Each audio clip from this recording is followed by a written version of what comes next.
sais, aujourd'hui, c'est vraiment une expérience personnelle qu'on va vous raconter. Puis c'est vraiment... J'en parle parce que je trouve que c'est vraiment grave.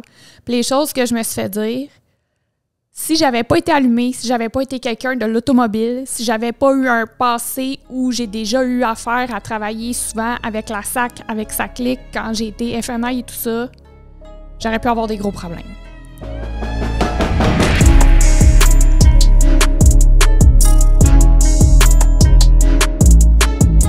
Aujourd'hui au Talk Podcast, on vous parle d'une expérience cauchemar qu'on a vécue avec la SAC et des histoires de taxes de luxe, taxes du méchant, taxes de n'importe quoi.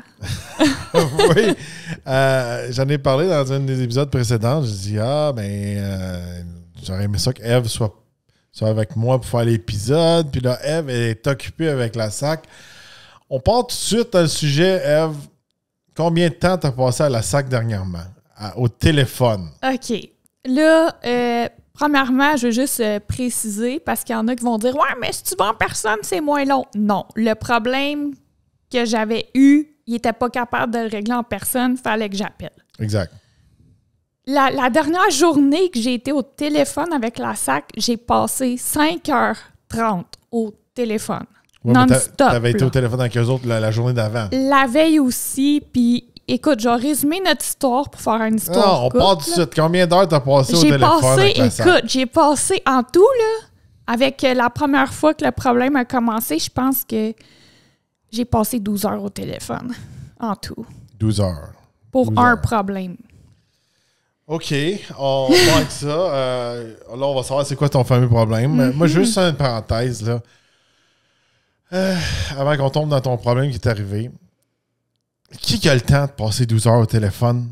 Qui a un job normal, qui travaille de 8 à 5, 9 à 5, a le temps de passer 12 heures au téléphone pour régler ses problèmes?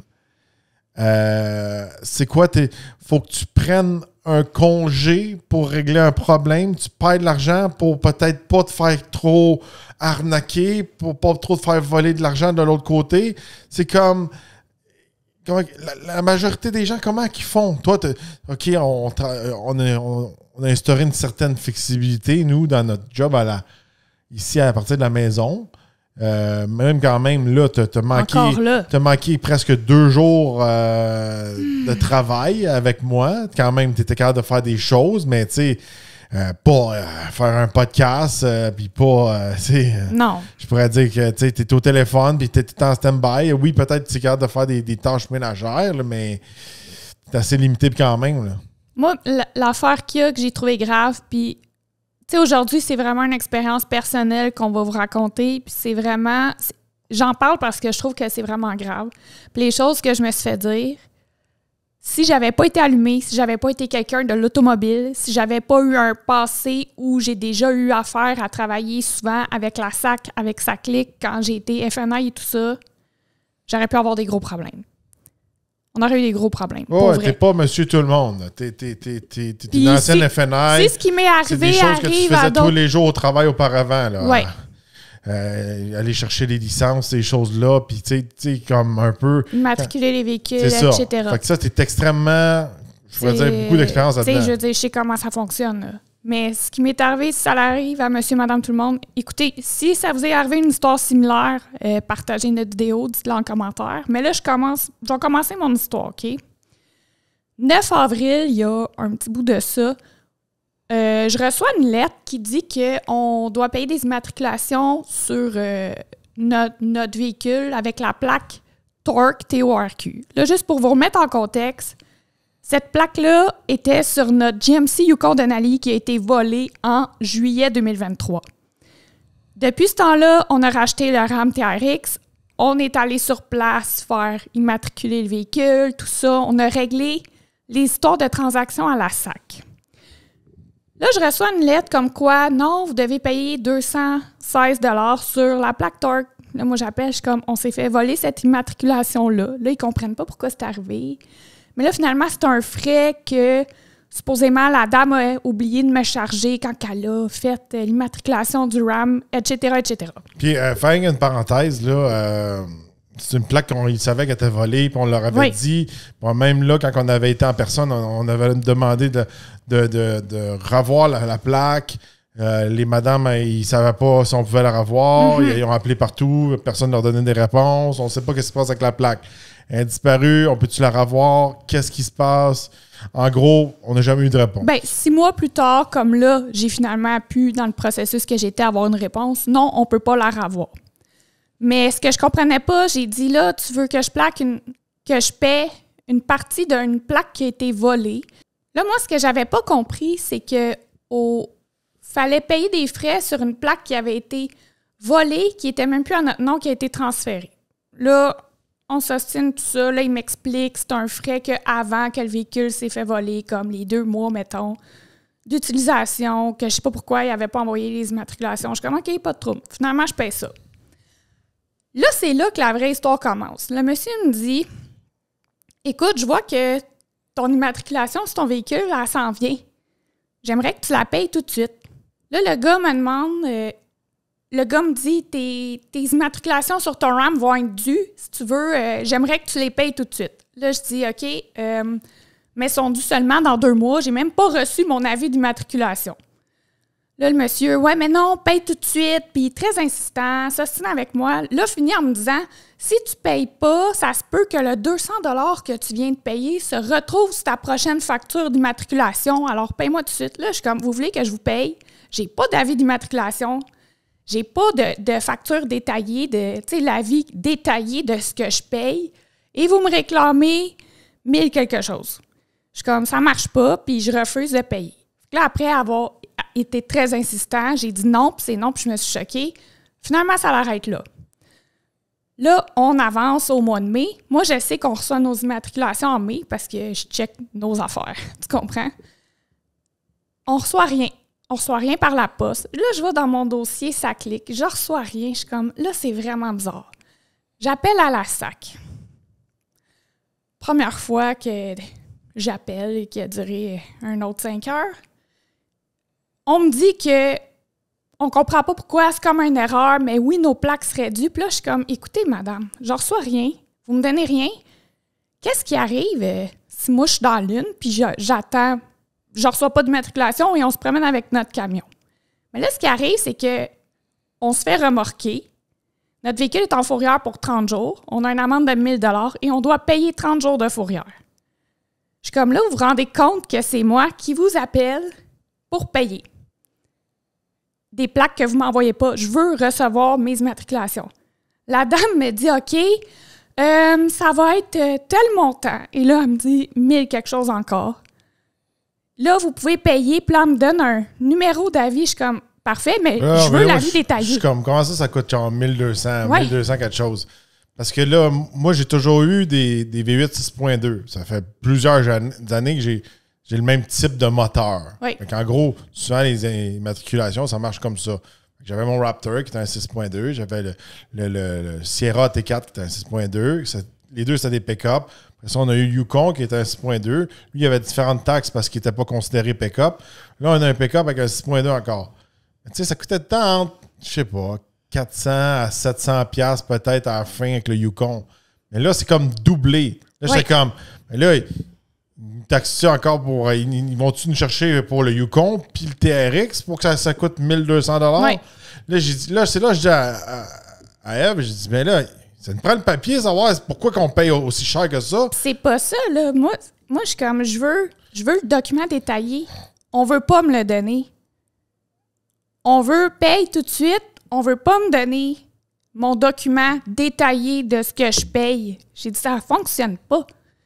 Là, je me suis choquée, puis à un moment donné, j'étais rendue à dire, je dis là, c'est illégal. C'est comme si moi, je fais des services à un client, j'ai dit de me payer, je veux pas y fournir de facture, je veux rien fournir.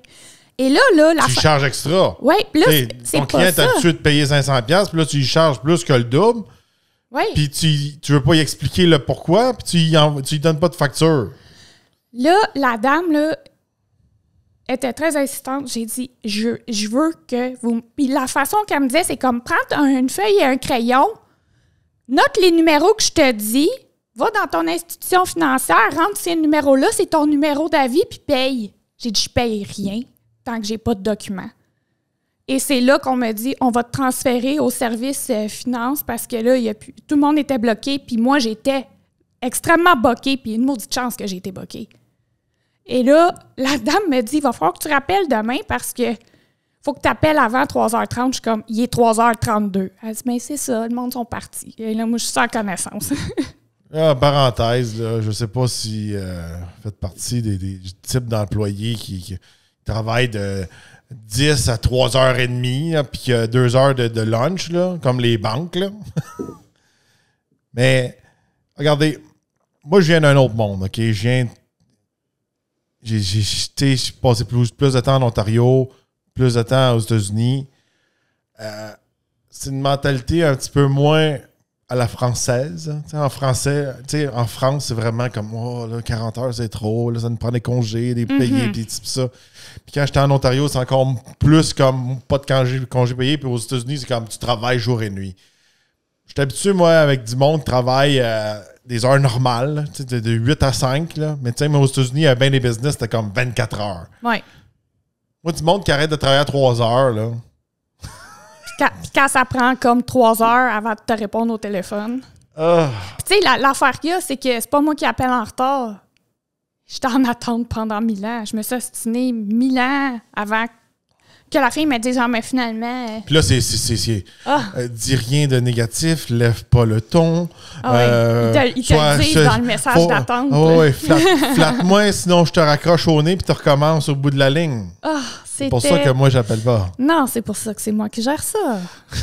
Mais écoute, là, moi, j'ai tenu mon bout. J'aurais pu me dire, hey, c'est pas grave, je paye avec ce que la fille me dit, puis je m'en débarrasse, merci, bye. Mais là, j'ai tenu mon bout. Là, ça finit que le lendemain, après plusieurs heures d'attente encore, je réussis à parler à quelqu'un, puis là, la personne me transfère. Là, je parle premièrement à une dame, OK? J'y raconte toute mon histoire, puis là, elle semble vraiment choquée. Elle dit, ça marche pas, qu'est-ce qui t'est arrivé? Elle dit, c'est quoi cette histoire-là? Elle dit, je vois même pas de numéro d'avis à ton dossier, puis il insistait pour que tu payes, puis il voulait pas te fournir la preuve ou les montants de... Fait qu'en gros, le numéro qu'elle t'a donné, il était pas bon. T'aurais pu envoyer 1200$ n'importe où, puis on l'aurait perdu. Puis là, oui, puis l'affaire qu'il y a, là, ils m'ont transféré au département des finances, puis même la femme plus haut placée, puisque je me suis rendue plus haut placée, elle dit, il n'y a aucun numéro d'avis existant. J'ai dit, écoute, hier, la fille m'ostinait. Fait que la vie, c'est comme la facture, là. Mettre ça simple, là. C'est comme ta facture. En gros, c'est comme si elle me dit envoyer de l'argent avec un numéro random, puis moi, j'envoie mon argent n'importe où. Mettons, là, la situation qui se serait produite, juste pour vous mettre en contexte, j'aurais envoyé 1200$ à ce numéro-là, je me serais lavé les mains. Hey, mes immatriculations sont payées, ma vie continue. Là, le papier qu'on avait pour mettre dans le camion, il était pas bon. Ben, c'était comme... Il était daté... Parce qu'il renouvelle dans sa clique en se disant que tu vas repayer tes plaques, mais c'était comme pas valide. En tout cas, c'était toute une affaire. Puis là, mettons... Mais là, mettons qu'il aurait été voir dans le système, c'est pareil comme si on n'aurait pas payé notre immatriculation, bon, on s'aurait fait remorquer. On aurait été flagué. C'est exactement ce qui se serait passé. Moi, je pense que j'ai payé. J'ai envoyé de l'argent dans Boucan, on ne sait pas où. Un policier nous flague, nous arrête, remorque le véhicule, 1000$ d'amende et la débandade. Ça, by the way, là, vous n'avez pas besoin d'avoir un policier zélé. Des fois, quand ils allument leur caméra, il le flague. Ça le flague automatique. C'est ça. Là, j'étais vraiment... J'ai dit à la madame, j'ai dit, comment? J'ai dit, moi, je me suis ostinée, là, puis j'ai pris le temps de le faire.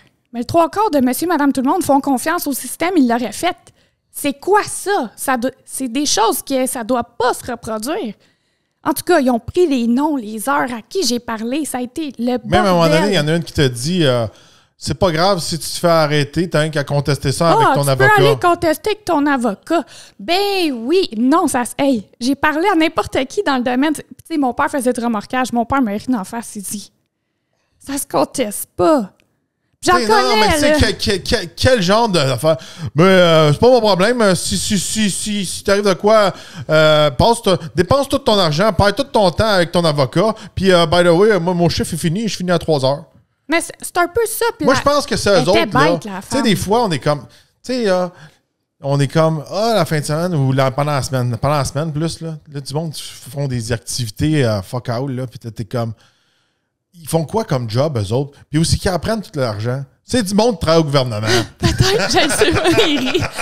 Non, mais sans niaiser, tu sais, dans la situation que j'ai vécue, là, j'étais vraiment choquée. Puis la femme, j'ai dit, écoute, là, j'ai dit, c'est moi qui t'appelle, c'est moi qui te dois de l'argent, c'est moi qui dis, allô, t'as pas fait ta job de m'envoyer ma facture, je le sais que je suis due, je vais être en problématique avec les policiers. Qui d'entre nous, on regarde ça, puis on attend de recevoir la facture qu'on reçoit une fois par année?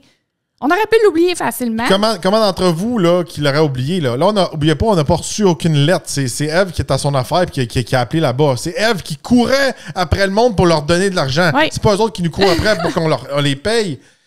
Comment qu'on aurait pu...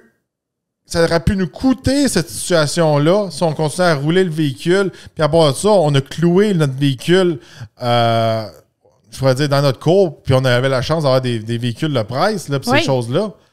Puis, tu sais, là, on rentre un petit peu plus dans les détails. Pourquoi ça coûte aussi cher pour le TRX? En gros, c'est des taxes de luxe. Là, j'y ai demandé le montant exact, là. Écoute, il nous charge combien ça coûte immatriculer un TRX aujourd'hui, 2023.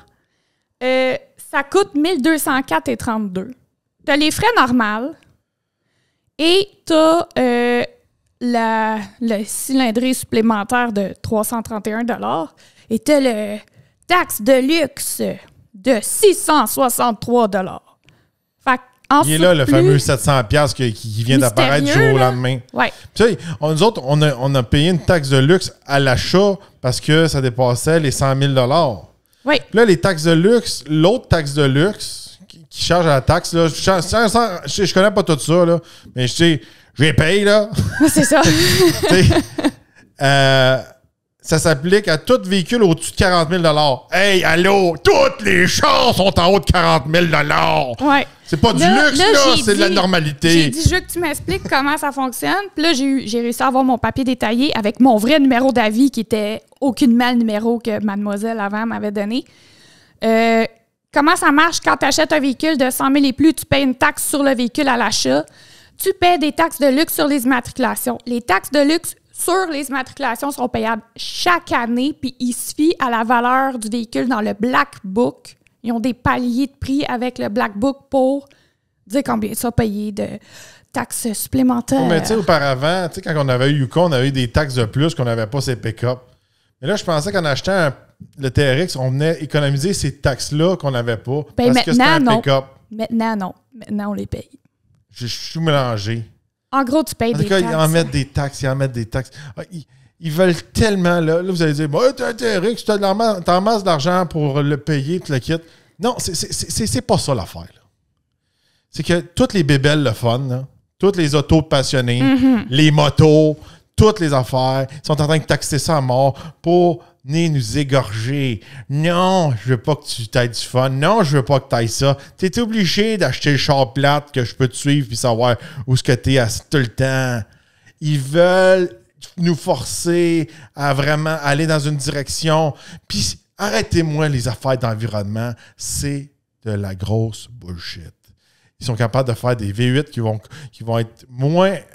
Ça va être moins pire sur l'environnement qu'un 4 cylindres. Ça n'a pas rapport avec la cylindrée. Ça n'a pas rapport avec le litrage. Oubliez ça. C'est tout le temps une excuse pour te taxer. Puis regarde, je parlais de ça. Un autre taxe caché qu'on ne parle pas souvent, les fameux tickets de police qu'à un moment donné, quand une ville a des quotas à faire... Je veux pas me lancer là-dedans. J'ai beaucoup d'amis qui sont dans la police. J'ai beaucoup d'amis qui sont ils étaient dans la police puis ils ont tout expliqué comme ça. Mais dernièrement, on a reçu un ticket par la malle. Je vous dis, là, je suis quelqu'un qui respecte les limites tout le temps, parce qu'on conduit, c'est notre job. Mais on a reçu un ticket dégueulasse. Là. Dégueulasse. Là. Ouais. Je m'ai fait pogner par une espèce de radar automatique dans un véhicule d'un policier. C'est pas une boîte, là. Il n'y avait pas de tu sais, quand tu as un photoradar, tu as une pancarte qui dit « Ah, dans les prochaines affaires, tu as un photoradar. » Là, c'était un photoradar caché dans le noir à 5 heures du matin dans une zone de construction qui descendait à 60 km/h sous l'autoroute. Hey, un piège à tickets, là. Ouais. Elle doit en faire du cash. C'est une fille, là, policière, là. Ouais. On se lancera pas dans le sujet des femmes policières, là. Mais souvent, ils sont souvent plus frustrés que les hommes. Bon, selon toi. Selon moi. C'est ça. On dirait qu'ils ont toujours quelque chose à prouver de plus. Ouais, certaines. Ça, c'est quelque chose, je veux dire, c'est comme souvent dans des domaines d'hommes. T'as les filles qui sont relaxes, bien intégrées, puis t'as ceux qui doivent prouver qu'ils sont meilleurs que les hommes. C'est ça. Ça arrive souvent. Fait que, tu sais, ça, souvent, quand ils ont une place, comme faire des quotas, ils sont bonnes là-dedans. Tu sais, tu comprends ce que je veux dire? Non, mais écoute, là, pour mettre en contexte, t'étais sur l'autoroute que la limite est 100, tu roulais 93, mais là, t'avais pas vu qu'il y avait une pancarte qui disait zone de construction, parce que là, il n'y a pas de cône à rien, c'était comme juste des blocs de béton qui entouraient l'autoroute, là. Tu sais, on l'a vu sur la photo, là. Ouais, je comprends. Regardez, ces zones de construction, il n'y avait pas personne qui travaillait là. Ça aurait pu doubler s'il y avait eu des travailleurs. Il n'y a pas un chat sur le chemin. Il fait noir. On est à 5 heures le matin. Pour que la personne... pour que la policière soit là, c'était pour faire du cash. Là. Ouais. C'était pas pour mais comme... tu sais, toi, frère, avais-tu vu la pancarte à 5 heures du matin? Il faisait comme noir, ces photos. Non, regarde. Puis même là, je suis bon pour spotter la police. Oui, t'avais rien vu. C'était un piège ultime pour faire du cash. Ouais. J'en ai eu des tickets dans ma vie, des gros, des salés, des petits, toute la genre de tickets. Puis souvent, j'étais comme, merci aux policiers. J'étais comme, c'est de ma faute, je suis responsable, oui, blablabla, blablabla. Ça, regardez, dans cette situation-là, oui, je respectais pas la limite de vitesse à faire, mais le contexte de où ce que la police... la police n'était pas visible. Techniquement, si on l'aurait constaté, si on aurait fait une contestation. On aurait contesté l'étiquette, il faut que la personne soit visible. Ils n'ont pas le droit de se cacher au Québec. En tout cas, c'était comme ça dans le temps, puis mon professeur de sciences physiques m'en avait expliqué dans le temps. Ah, lui, était puis comme... lui, il gagnait toutes ses affaires en justice. Puis lui, c'était mieux d'avoir ton radar bien calibré parce que il donnait un cours de sciences physiques sur ton radar, puis la vitesse, puis il te venait biaiser. Ouais. Regardez, ça, c'est le genre de conseils qu'on a quand on va à l'école secondaire à Napierville. C'est ça. Mais bon, tu sais, il faut qu'il soit visible. Puis, je fais rien dire, c'est des trappes. Tu sais, les policiers, je sais qu'il faut qu'ils fassent les choses, il faut qu'ils respectent la loi, mais ça, c'est vraiment juste une trappe pour faire de l'argent. Mm-hmm. Je trouve ça dégueulasse. Même à un moment donné, regardez, je donne une expérience personnelle, puis j'avais une mauvaise réputation pour ça. J'avais beaucoup d'amis police. Je m'entraînais avec la police, puis tout le kit. T'sais. À un moment donné, la police est venue faire du radar sur notre terrain privé. Puis ils étaient carrément cachés. Ils avaient caché leur véhicule. Là. Puis ils étaient cachés en arrêt de l'arbre avec le radar un petit peu sorti. Là. Zéro visible. Là. Puis ils arrêtaient le monde. Puis là, les gens, ils déboulaient dans notre entrée. Nous autres, c'est une place, c'était un garage qu'on travaillait là. Là, ça a rendu super dangereux parce que à la dernière minute, les gens qui roulaient comme un petit peu en haut de la vitesse. Mais là, à la dernière minute, il y a un policier qui disait ça. Puis là, il tournait vite. Là, il passait proche de faire des accidents dans notre cour. Là, je suis allé voir la police et tout le monde. Je suis comme, wow, là, d'un, tu vas aller faire du radar ailleurs. OK? De 2, c'est dangereux. Ça fait 2-3 qui viennent quasiment nous frapper. Puis de 3, j'ai dit à madame, votre ticket vaut rien parce que lui, on le voit même pas. Là, le policier, il était choqué, pas à peu près. Ils l'ont laissé partir. C'est pas ça. Non, il était choqué. Puis là, il dit, t'es qui, toi? Je suis pas obligé de m'identifier. C'est pas grave, je t'ai vu aller dans tel char. Puis là, il est allé voir le char. Ah, le char, il appartient à BMW Canada. Là, il était encore plus choqué. Non, mais tu sais, juste mettre en contexte, t'es là à travailler dans le cours du garage avec des machineries qui se promènent, tout ça. Puis là, t'as les policiers, une qui le pogne, puis l'autre qui fait rentrer le monde. Puis t'as 2, 3, 4 véhicules qui attendent de se faire donner leur ticket. C'est un piège à personne. Non. C'est comme, hey, arrête, là. Non. Puis tu sais, dans ce temps-là, en tout cas, dans la business qu'on était, tu sais, on a des clients qui viennent, puis qui arrivent. Tu sais, l'autre manager qui était là, tu sais, il me dit, dis pas à la police, là, ils vont nous faire chier, puis là, tu peux pas parler à la police, puis la police. Je suis comme, on est sur notre terrain, là. À un moment donné, là, on a certains droits, là. Puis j'ai dit à part de ça, nous autres, là, j'ai dit, qu'est-ce que tu penses que nos clients arrivent à notre business, puis à chaque fois qu'ils arrivent à notre business, ils se font arrêter. Ils se font arrêter puis donner l'étiquette. Ils vont-tu revenir donner de l'argent à notre business? Tu sais, à un moment donné, ça l'affecte ma business, là. Va-t'en à une autre place qui n'a pas de business. Gars, c'est comme quand ils faisaient les drags ou à iCar que la police attendait tout le monde qui sort. Manis. C'est de l'argent facile. C'est de l'argent facile. C'est plate, là. T'sais, à un moment donné, il disait, c'est comme... Il y a certaines villes, surtout comme Montréal, Longueuil, l'arrondissement Longueuil, Roussillon, tout ça, c'est une taxe cachée qui implante aux citoyens. Mm-hmm. Non, mais c'est parce que là, ça s'en vient lourd. Puis, tu sais, ça s'en vient tout concentré alentour de l'automobile. Les licences qui augmentent dans certaines villes, comme à Montréal, etc. Ah ouais. Là, les taxes de luxe, les taxes de ci, ils détruisent le marché de la moto. Oh, la moto, c'est dégueulasse. Tu sais, ils détruisent tout ça. C'est qui là, t'a dit même ça là, coûtait? on disait, là, c'est comme, ils savent plus quoi taxer. Fait que là, ils vont nous donner une étiquette. Là, tu sors plus de chez vous. Oh, t'as une piscine chez vous, on va la taxer. Ouais, c'est ça. C'est rendu. Mais regarde, je trouve ça effrayant. Tu sais, aujourd'hui, là, on parle de ça parce que je me demande, est-ce que ça vous est arrivé? Est-ce que vous vivez ce genre d'expérience-là? Je sais pas, avec la SAC, avec vos histoires de taxes de véhicules. Puis moi, qu'est-ce qui m'a choqué là-dedans? C'est que là, puis pour ceux qui sont abonnés à notre VIP, ils savent pourquoi. On veut vendre notre TRX. Tu sais, là, c'est comme, ben si mon véhicule, il est plus matriculé, j'ai pas mes papiers, puis il est rendu à Fourrière parce que je m'ai fait arrêter, puis je pensais que j'ai payé des plaques, mais j'ai juste envoyé 1200$ en boucan. Je peux pas le flipper tout de suite. C'est comme... Je suis tellement tanné de taxes et d'affaires-là. Moi, je vais prendre un break, là, je le dis, là. Je vais pas casser le ballon, là.